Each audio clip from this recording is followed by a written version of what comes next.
Waalaikumsalam. Nak Ismi, masuk nak. Terima kasih, Bu. Iya nak. Bagaimana kabarnya nak Ismi? Sudah lama rasanya tidak pernah ketemu dengan Ismi. Alhamdulillah kabar baik, Bu. Alhamdulillah kalau begitu nak. Kamu kesini sama siapa? Sendiri, Bu. Oh begitu ya nak. Ibu sangat senang kamu datang ke sini. Tapi dilihat dari raut wajah kamu sedang mengalami masalah ya. Kalau ibu boleh tahu masalah apa yang sedang difikirkan Ismi? Iya, Bu. Belakangan ini saya sedang menghadapi masalah, Bu. Oh begitu ya nak. Tapi sebelumnya Ismi sudah pernah melakukan konseling? Belum pernah, Bu. Oh oke, jadi begini nak, saya akan menjelaskan sedikit apa sih itu sebenarnya konseling. Jadi konseling itu adalah suatu layanan yang bertujuan untuk membantu siswa yang sedang menghadapi masalah agar dia mampu memecahkan masalahnya, di mana keputusan akhir tetap berada di tangan siswa itu sendiri. Jadi sampai sini Ismi sudah mengerti apa itu konseling. Iya, Bu. Saya sudah mengerti. Oke, jadi ibu di sini sebagai konselor atau fasilitator untuk membantu Ismi untuk memecahkan masalah yang dihadapi Ismi. Dan tugas Ismi dalam konseling ini yaitu harus menceritakan semua masalah unek-unek yang membuat Ismi menjadi gelisah atau sedih. Setelah itu kita sama-sama mencari solusi yang masalah yang dihadapi Ismi, jalan keluar begitu. Jadi dari sini Ismi sudah mengerti? Oh iya, saya sudah mengerti, Bu. Baiklah. Ya, perlu kamu ketahui bahwa konselor sebagai organisasi profesi yang diatur oleh kode etik, di mana salah satu bunyi dari kode etik tersebut adalah menjamin kerahasiaan klien. Jadi, kamu tidak perlu khawatir lagi sebab kami selaku konselor pasti akan merahasiakan masalah konseli dari orang lain. Begitu. Terima kasih, Bu. Saya merasa lega mendengarnya. Baiklah kalau begitu, sebelum kita melanjutkan konseling, kali ini kita sepakati waktunya terlebih dahulu ya. Karena di sini Ibu ada waktu sekitar 40 menit. Maka dengan adanya waktu yang singkat ini, mari kita sebaiknya benar-benar memanfaatkan waktu yang ada. Nah, jika ada pertemuan pertama ini masalahmu belum terselesaikan ya, jadi kita adakan perjanjian untuk mengadakan pertemuan berikutnya. Bagaimana? Kamu sudah mengerti? Iya, saya sudah mengerti, Bu. Lengkap sekali penjelasannya dan sekarang saya mengerti tentang konseling, Bu. Oh iya, bagus. Apa yang dapat Ibu lakukan untuk membantu Ismi? Jadi begini, Bu. Saya merasa tidak bisa mengatur waktu saya dengan baik. Mengapa kamu tidak bisa mengatur waktu kamu? Coba diceritakan sama Ibu. Jadi begini, Bu, ceritanya.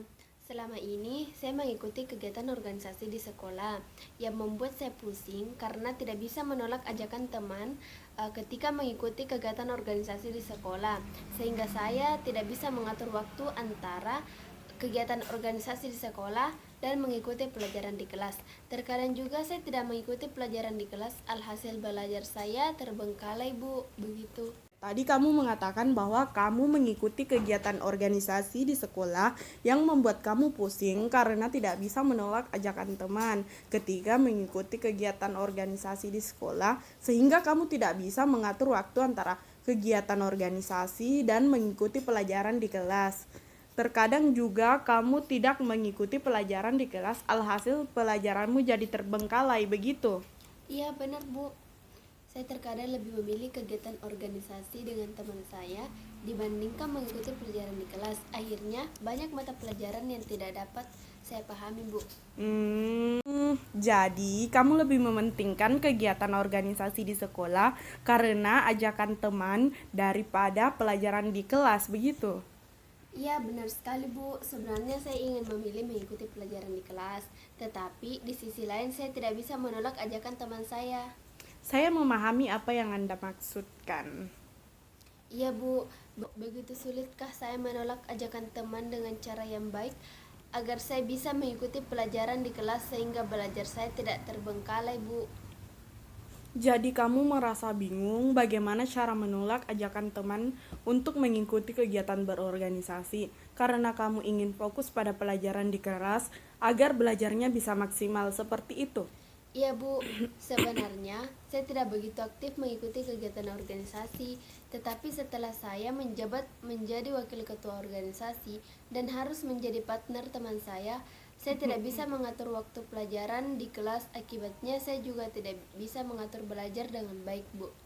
Berarti di sini Ismi kurang bisa menolak ajakan teman untuk kegiatan organisasi di sekolah, sehingga kamu merasa ketinggalan dan sulit memahami pelajaran di kelas. Alhasil belajar kamu terbengkalai dan kurang maksimal. Iya, Bu, saya merasa kurang paham dalam mengikuti pelajaran di kelas. Apakah selama ini Ismi pernah melakukan sesuatu untuk menolak ajakan teman untuk tidak berorganisasi? Belum, Bu, saya takut jika tidak bisa menjadi partner kerja yang baik. Kamu merasa menyesal sekali karena kamu tidak bisa menolak ajakan teman untuk berorganisasi, padahal kamu berkeinginan untuk dapat mengatur waktu dengan baik. Iya, begitu, Bu. Sebenarnya saya berkeinginan kalau sudah kelas 12, saya ingin fokus ke pelajaran saja daripada nilai saya jelek karena tidak paham dengan pelajarannya. Kamu merasa sulit menolak ajakan teman kamu karena kamu takut dianggap kurang baik sebagai partner kerja teman kamu. Menurut kamu, apakah kamu yakin mampu mengatur waktu kamu? Saya tidak yakin apakah saya sendiri mampu. Kamu merasa putus asa karena kamu tidak bisa mengatur waktu kamu antara kegiatan organisasi di sekolah dan pelajaran di kelas sehingga belajar sering terbengkalai ya. Saya rasa terlalu berat antara tanggung jawab organisasi dengan pelajaran, Bu. Saya memahami apa yang kamu maksud. Baiklah, jadi tujuan konseling kita ini adalah meningkatkan kemampuan kamu dalam mengambil keputusan dengan merencanakan kegiatan kamu dalam tiap harinya serta hal apa saja yang kamu ingin jalankan. Begitu ya, Bu. Lalu saya harus bagaimana, Bu? Baiklah, kita sudah berdiskusi tentang tujuan konseling sebagai harapan yang harus kita wujudkan. Untuk bisa mewujudkan harapan tersebut diperlukan teknik atau cara yang mudah untuk kamu lakukan. Nah, sekarang kita akan mencoba menggunakan pendekatan teknik assertive training yang bertujuan untuk mendorong kita agar dapat bersikap tegas dan mampu mengungkapkan segala perasaan untuk mengatakan tidak. Mengerti?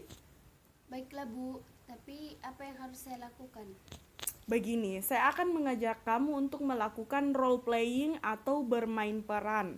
Tujuan dari permainan ini adalah untuk melatih kamu agar dapat melatih ketegasan. Kamu diminta untuk berperan sebagai diri kamu sendiri, yakinin sebagai orang yang mampu berperilaku tegas dalam mengambil keputusan. Kemudian, ungkapkan segala emosi dan perasaan yang mengganjal di hati kamu kepada ibu. Sedangkan ibu di sini berperan sebagai teman kamu yang mengajak kamu untuk mengikuti rapat. Begitupun sebaliknya. Bagaimana? Sudah siap untuk meluapkan segala perasaan di hati kamu? Iya, saya siap, Bu. Oke.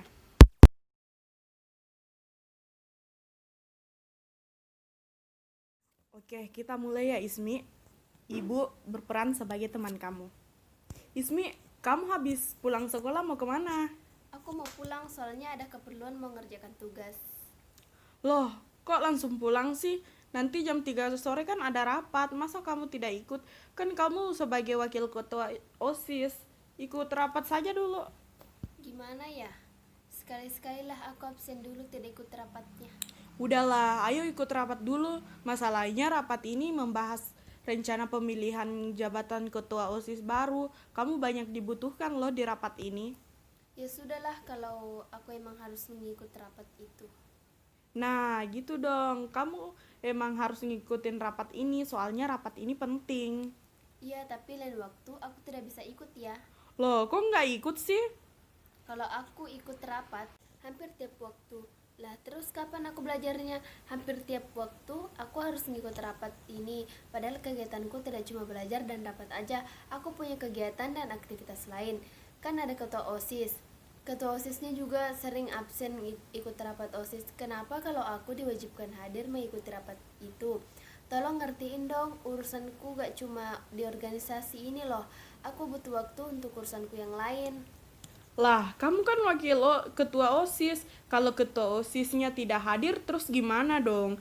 Di mana tanggung jawabmu sebagai wakil ketua OSIS? Aku juga sebagai anggota OSIS aja ngikut rapat terus. Terserah. Yang penting selama ini aku ikut kegiatan OSIS dengan maksimal. Tapi maaf, mulai minggu depan kalau ada rapat OSIS, apalagi rapat yang mendadak gitu, aku tidak bisa ikut. Aku mempunyai kegiatan lain yang harus aku lakukan, tidak hanya mengikuti rapat saja. Aku itu udah ketinggalan pelajaran di kelas. Aku ingin lebih fokus dengan belajarku untuk mempersiapkan ujianku nanti. Jujur, selama ini aku mengikuti kegiatan OSIS, waktuku habis untuk mengikuti rapat-rapat. Kegiatan lain pun jadi terbengkalai. Lagian aku sudah pernah bicara sama ketua OSISnya. Kalau aku izin tidak bisa ikut rapat, apa sekarang kamu saja yang ingin menggantikan posisiku sebagai wakil OSIS? Kalau memang itu sudah menjadi keputusanmu, ya udah, tidak apa-apa. Iya, maaf sebelumnya. Aku sekarang ini ingin fokus sama pelajaran untuk persiapan ujianku. Semoga kamu bisa memahami dan aku tidak bermaksud mempunyai pemikiran jelek denganmu. Ya Ismi, aku mengerti.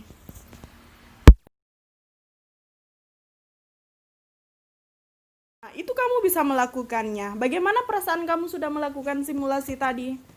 Sedikit takut, Bu, tapi setelah mencobanya, ternyata tidak menakutkan seperti yang saya bayangkan. Dengan kata lain, perasaan takutmu itu untuk menolak ajakan teman untuk berorganisasi sudah berkurang kan? Iya, Bu, setelah menemukan hal yang positif, perasaan takut untuk menolak ajakan teman sudah bisa saya lakukan, Bu.